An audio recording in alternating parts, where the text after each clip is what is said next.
Maaksyong ariyahan ang inyong matutunghayan ngayon guys. Yan, tatlo na yung nagbubulabog dyan guys sa ating inariyahang grupo ng isda. Ayan, kita nyo naman, para talagang nasa pelikula ang ating ariyahan ngayon dahil tatlo yan na talagang workhorse natin sa ating pangingisda. Kita nyo naman na talagang tayo may helicopter pa talaga naman sa paghahanap ng isda at may extra job yan na magbulabog during Ariata. Kita nyo naman yan, talagang buhay na buhay pa yung mga isda. Mga tuna talaga guys ang ating nadali ngayon. Kaya huwag nyong palalampasin ang pagkakataong ito na makita ang napakaraming isda nating nahuli. Mostly tuna guys. Kita nyo naman sa salok pa lamang talagang busog na busog ang laman ng bawat salok.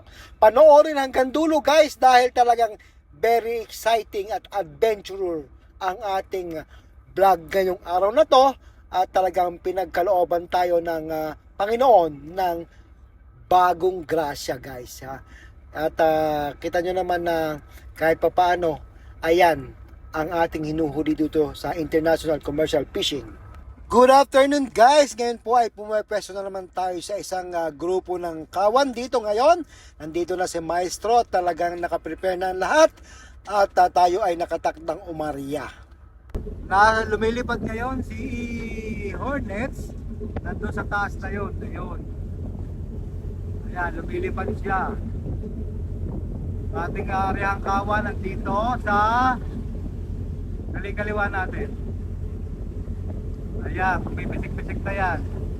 Talon-talon, may pumuputi-puti na. Ayan. Sana ipagkaloob na ito sa atin.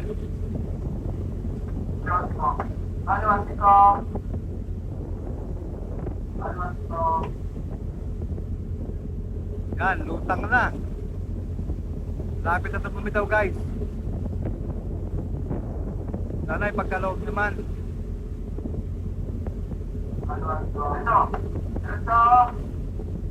Yan, tingnan natin, kumarihan.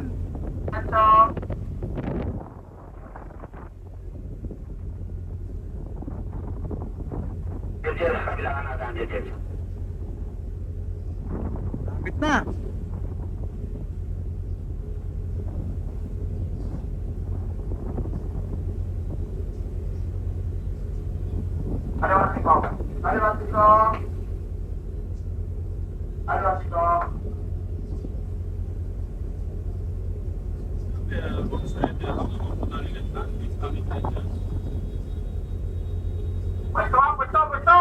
Pwesto. Sino nyo ang dyan?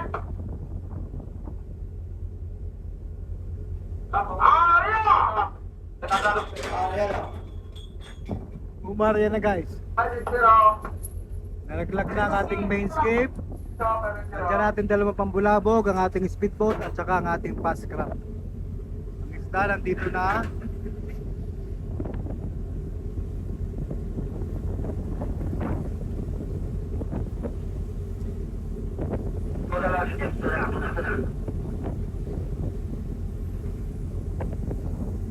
Tingnan mo yung isa, tingnan mo. Tama na yan, bisig-bisig, ilagyan mo lagi sa kanan mo.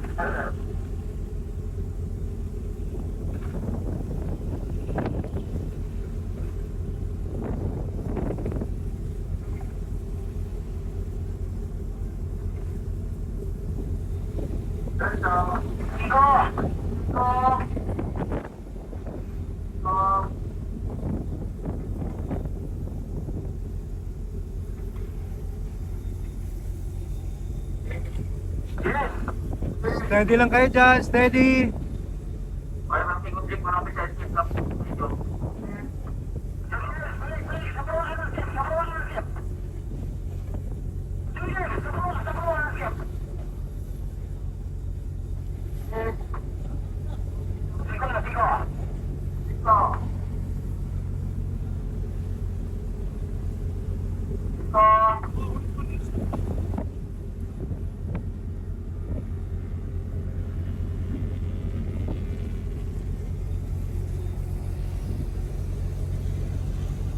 Talaga nagkaatikabong bulabugan guys.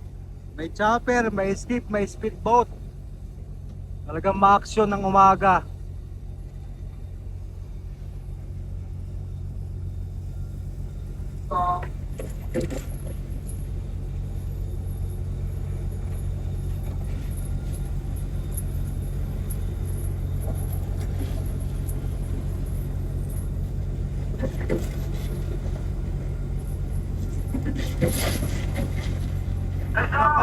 Bakit meron na sa labas ah?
Ikot ka lang dyan, Jess. Ikot ka lang. 35, Nag-nasyan daw yan. 34, 62, 71, 70. May pinupig pa sa pupa ka ba? Malapit na tutusan. 6, Ikaw, dalawang ikaw! 3, 2, 0. I sign. Ikot ka dyan. Ikot. 7, Sige na sa kapihan. I6, I4, Andre. Anto. Agwan. Oran. Oran. Six. Orpan.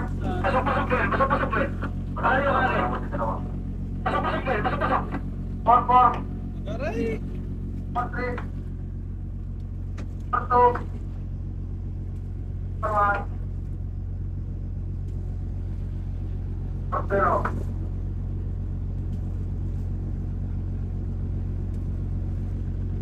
Seven.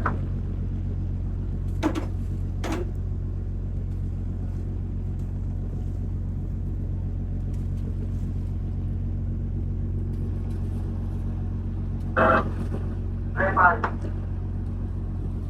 Four.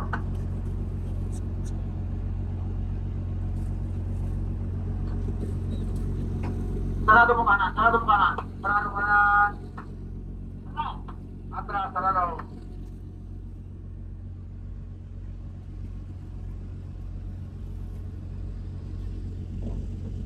Sarado. Diretso mo.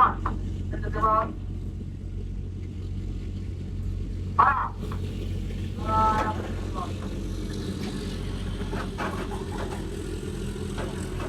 Delante.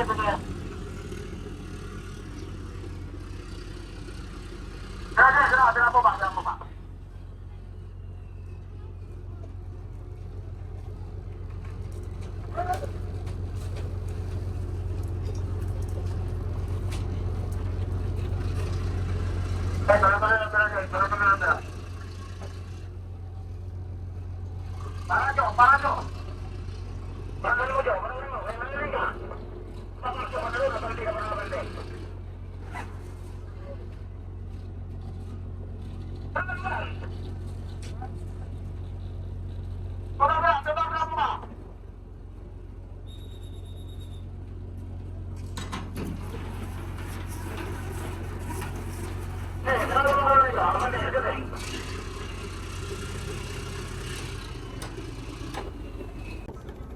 Palanting na nga po ngayon ang ating helicopter na nililipad ng ating bagong piloto na aking tinuturuan, si Cap Kilpin or si Boy Halo. So nakapagbulabog na nga po siya as being tuna pilot, tuna spotter.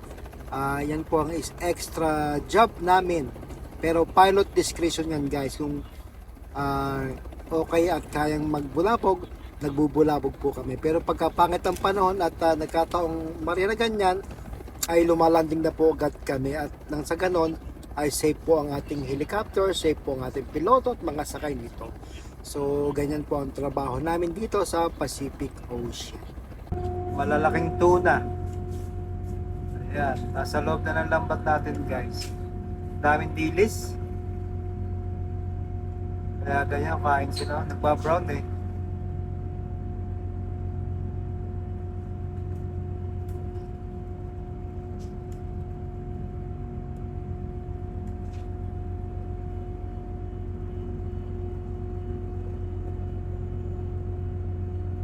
Mga palikpik lang nakikita eh.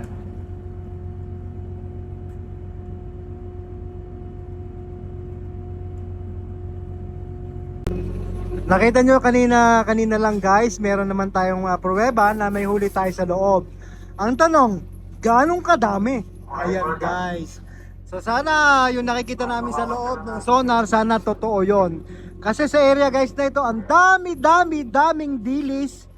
Kaya naman hindi natin masabi kung talagang isda ang nasa loob ng ating lambat na malaking object.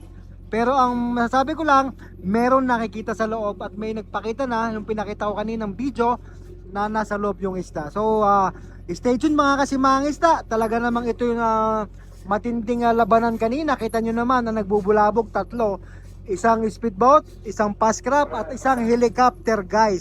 So ngayon, nagpa-power block sila dito at again, mga more than 1 hour pa ito bago matapos. At makikita natin kung ganong kalalaki yung ating mga nahuli. Awa ng Diyos, sabagat 3 or 4 na araw na kaming walang huli. Kaya naman, malayo ang pinuntahan namin dito ngayon. Dumayo kami ng malayo talaga dun sa aming area. Wala kang matatanaw dito ng mga isla dahil talagang ito ay open sea na. Doon sa pinanggalingan natin guys, doon nakaraan ay may makikita kayong mga isla, pero sabi ko nga may restricted area tayo na 12 nautical miles beyond o sobra sa 12 nautical miles para tayo makapag-area sa isda. Pero pagkapagpasok sa 12 nautical miles, hindi tayo makaka-area at bawal yun guys. So sa ngayon, nasa open sea tayo ngayon, nasa South Pacific Ocean, territorial sea pa rin tayo ng Papua New Guinea guys. So stay tuned lamang at sana ay may magandang naghihintay sa atin, nasasalukin mamaya.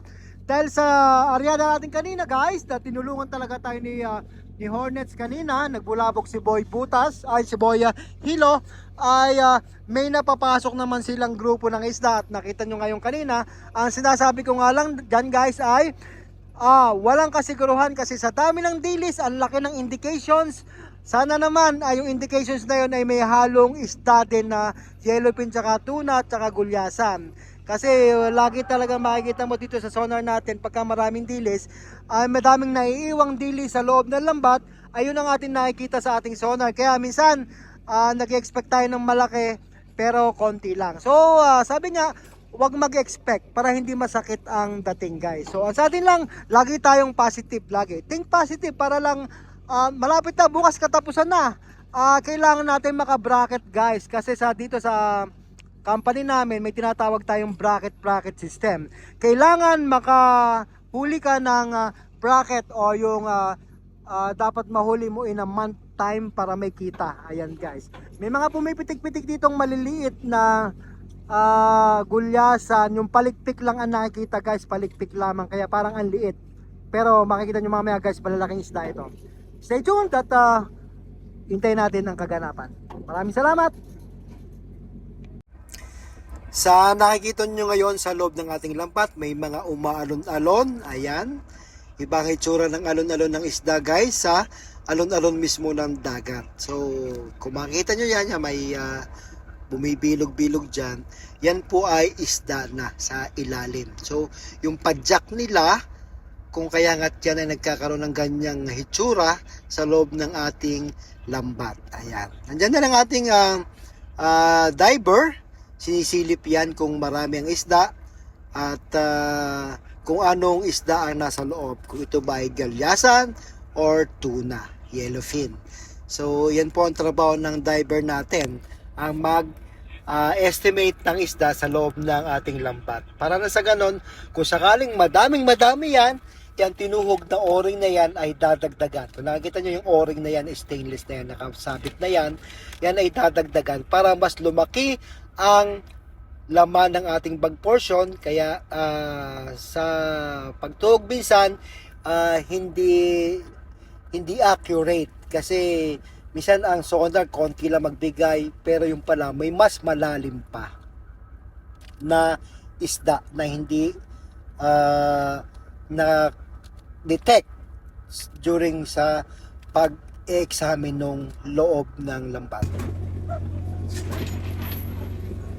Tulak nyo isa! Tulak nyo isa!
Malalaking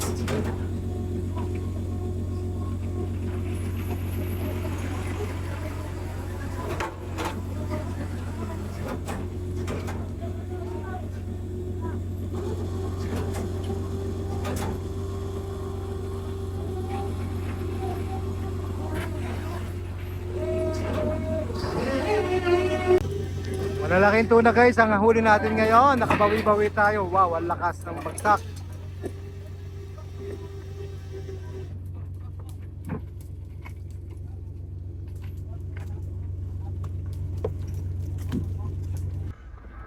Ang portion nito guys, ang tinatawag nating kalaskas, kung saan unti-unti nang naiaangat ang isda at yung lambat ay nahihila pataas para yung bag portion ay doon maipon ang mga nahuling isda. So kalaskas yan guys. So para maging intact yung isda sa loob ng bag portion, yan ang tinatawag na kalaskas.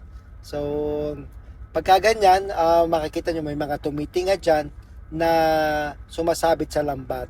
So pag tuminga, minsan makikita nyo, diretso na agad sa bodega para sa ganon. Diretso na yan guys sa malamig na bodega. Kung saan doon pinoprosen ng ating isda, doon na niluluto. Pag sinabi guys na niluluto, pinoprosen. So pag frozen na yan at ang temperatura ay talagang nasa negative na, ay yan ay pwede nang i-deliver at nasa kuha niya na yung tamang temperatura ng isda at good quality ito. Kasi pangkanin nga po talaga lahat, hindi ito binibenta sa palengke ng sariwa na ganyan. Ito po ay pinaprocess na sa lata. Kaya pag na-frozen po yan, yun po yung time at kung mapuno kami, ang mapuno ang barko ng isda, yung capacity natin ay pwede nang i-deliver. So yan guys, gumagamit na sila na dyan ng strobo. Yung puting white rope na yan, yung white rope. Yung puting rope na yan, ayan tawag dyan ay Samsung rope na matibay guys kasi sa ganyang pagkakataon medyo mabigat-bigat na yung laman ng ating bag portion, kaya para mas mabilis na maiangat ang isda at maging compact sila dyan sa bag portion, yan ang ginagamit para mas mabilis at matibay. Siguradong safe yung isda na makukuha ng buo at walang masisira. Para good quality ang ating isda na i-deliver sa mga kaning. Ayan guys, tinatawag na strobo. Ayan, binibira yan, may isang motor dyan na malakas bumira para maiangat ang isda guys. So yan naman po ay nabanggit na natin sa ating mga previous vlogs. Yan naman po ay para din sa ating mga bagong subscriber sa YouTube channel at sa ating Facebook page, sa ating mga followers, na ito po yung proseso kung paano ginagawa yung strobo at bakit strobo ang ginagamit dyan pagka ganyang portion na. Ayan guys. So dyan sa part na yan, pag talaga napakarami ng isda, talagang ilang bira pa lang talaga dyan ay gumagamit at sila ng strobo kasi talagang para maproteksyonan ng isda na hindi mapunit ang lambat ay gumagamit ng ganyang katibay na lubid.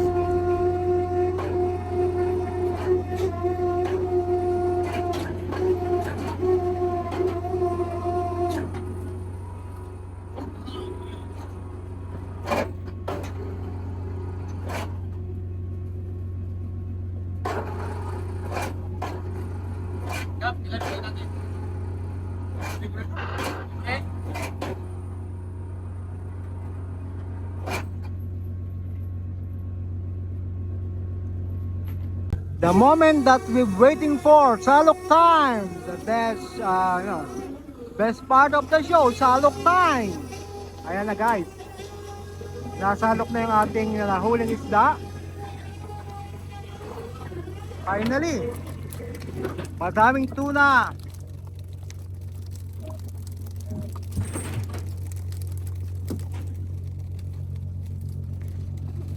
Laki.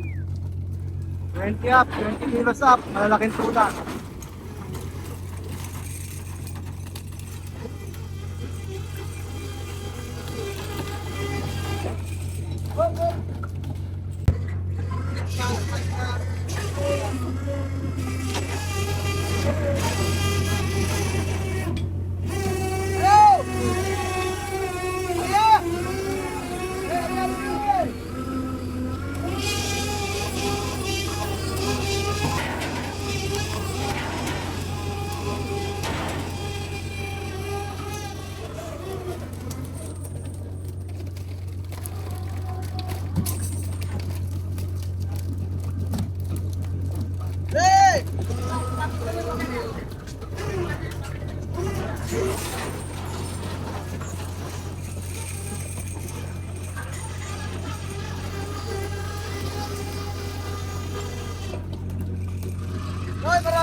Wow.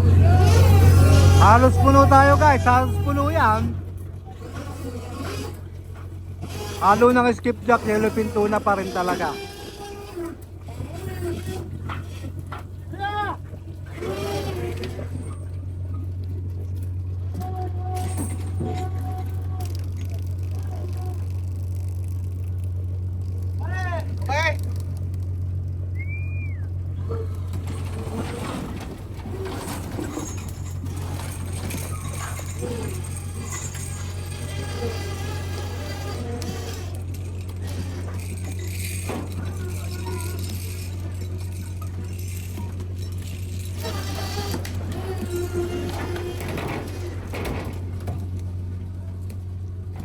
Special, papunod sa mga batagin nyo.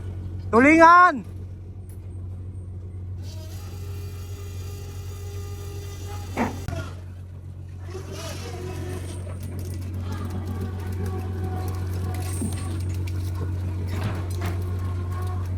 Okay.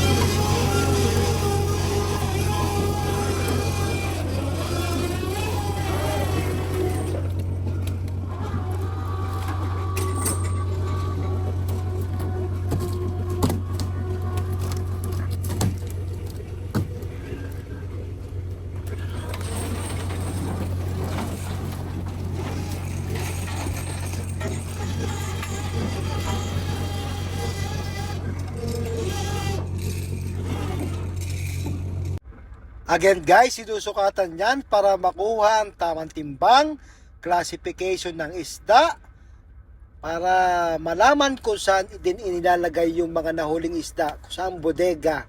So yan po for the record na ang ating nahuhuling isda ay nasa tamang sukat, at ito po ay para sa sustainable fishing na tinatawag, na hindi nahuhuli yung maliliit na isda para may kasunod pang batch or sunod na generation guys. At isa pa, again, hindi pa rin tayo allowed mangisda doon sa mga restricted area again na pinagbabawal nila.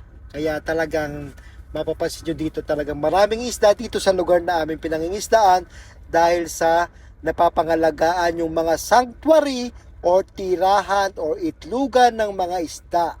Napaka-healthy po ng dagat dito, napakalinis.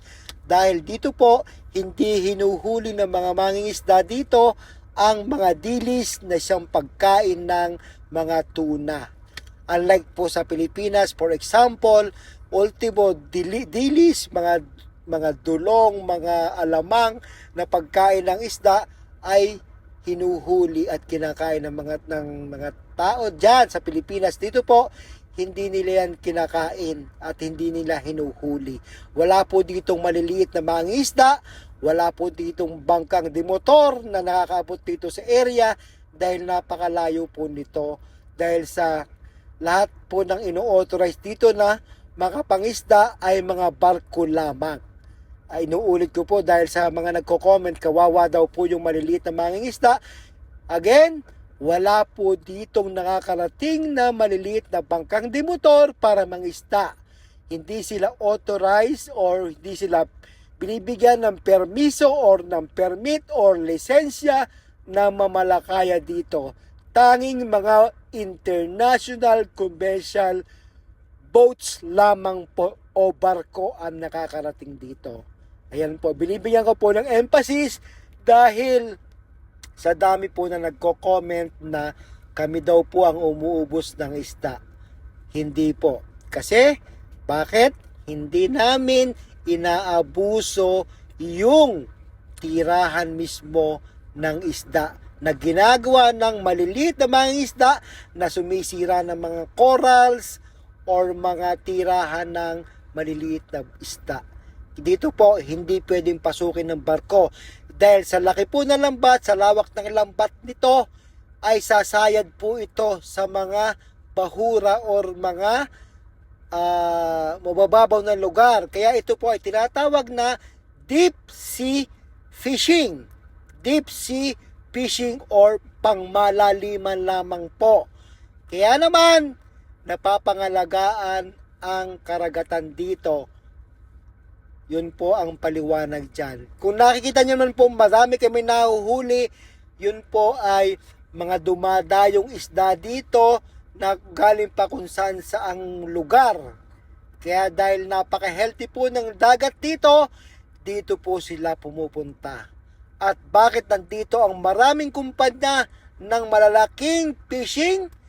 Dahil dito maraming isda. Dito sila namumuhunan ng milyong-milyong dolyar para makapag-provide ng mga canned tuna sa ating mga consumer.